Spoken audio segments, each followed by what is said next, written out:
In this video, we're going to take a first look at how to run calculations with Psi4 in Jupyter. I have created a Jupyter notebook that you can take a look at, and I'm going to post in the web page for the course. If I open it, contains some basic instructions. So first of all, we're going to try to stay organized as we do our calculations. So we want to try to organize our folders and name them, giving them some meaningful names. So here I've chosen to pick the name 00-first computation for the folder and name the file in the same way. The first step in running Psi4 in Jupyter is to import Psi4 with the command import Psi4. So we're going to run this command, and now we have all the functionality of Psi available to us. So what we're going to do now is we are going to specify the molecular geometry. And I've picked the H2 molecule, and we're going to define the geometry in this way. We're going to put one hydrogen atom at the origin of the Cartesian axis and one hydrogen atom displaced by 0.7 angstrom in the z direction. We're using the so-called XYZ coordinate system or format, in which we specify the symbol and then we give the x, y, and z coordinate of each atom. So here's how I specify the geometry in Psi. I create a molecular object. I'm going to call it mol, and this is created by calling the command psi4.geometry. I pass this block of string that specifies the geometry.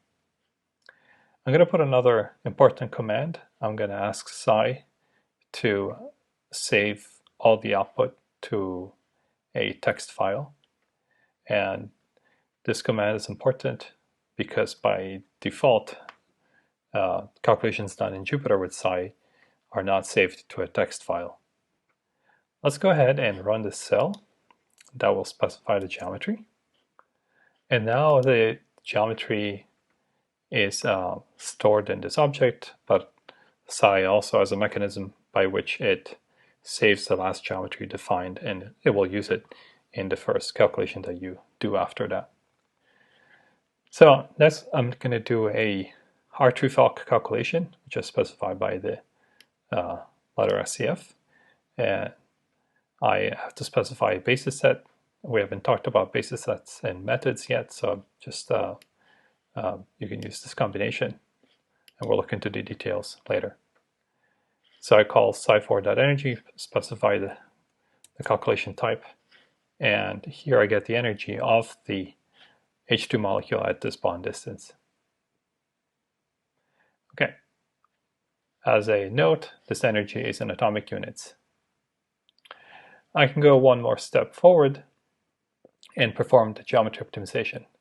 But I want to show you one thing, that as we perform the first calculation, we can now see that this file output.h2.txt was created.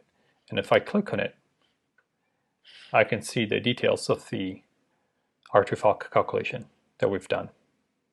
I can check the energy, verify that the calculation is completed. Now we're going to go over this type of file later in the course.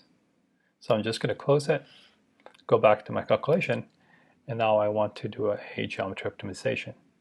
Here I use the command psi4.optimize. I have to specify the method with a string, and I'm using the same method indicated above.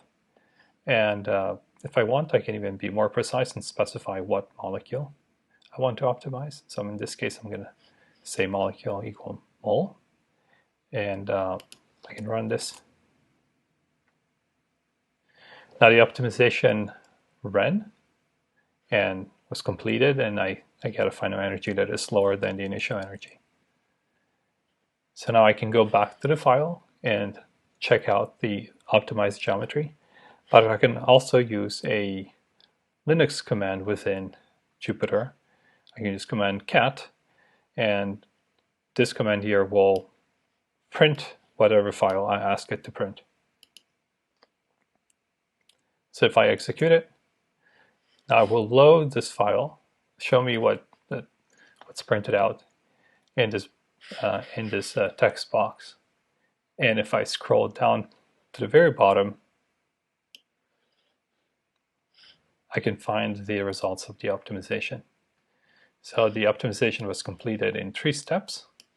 And here you can follow how the total energy, the energy change, and the force, the maximum force, have changed along the geometry optimization.